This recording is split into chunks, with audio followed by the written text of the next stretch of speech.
लोक यायला तयार आहेत। ज्यांना बदल द्या, ज्यांची कामं करा, पण ज्यावेळेस त्यांचा काही द्यायची वेळ येईल त्यावेळेस मात्र हे भागूबाई सारखे बिळात घुसून बसतील आणि तुम्ही येतील। जेव्हा मी पाहिलं, मी एअरपोर्टवर पण होतो, या ठिकाणी काम करणारा जो कार्यकर्ता होता हा इथं राबत होता, खुर्च्या टाकत होता, कुठे जेलायचे आणि चमकोगिरी करणारे तुमच्यावर एअरपोर्टवर असा घेरा घालून बसले। तो चमकोगिरी करणाऱ्यांची पण आपल्याला तोडावं लागेल। काम करणारा कार्यकर्ता हा कसा असला पाहिजे, त्याच्या कामाचा वास आला पाहिजे, त्याच्या तोंडात फुटा उडालेला पाहिजे, तो काम लोकांना पुढच्या पुढच्या दिसला पाहिजे।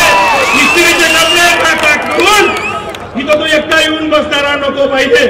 साहेब नाही, खूप सोपं असतं। आम्हाला लाज वाटते इथं आता एवढी जनसंख्या बघून।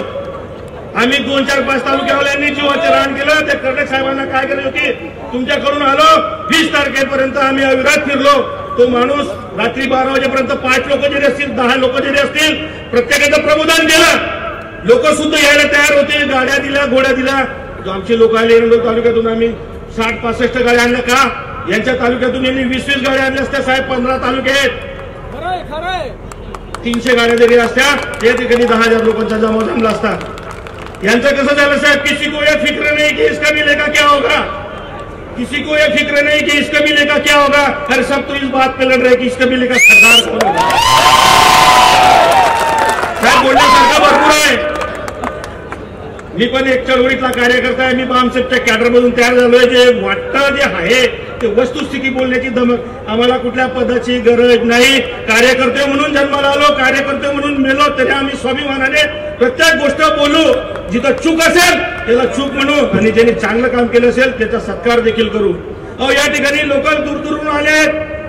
आमचे सुभाषजी की यांचं राऊतजी यांचं 3 कोटी रुपयाचं हॉटेल चाललं गेलं।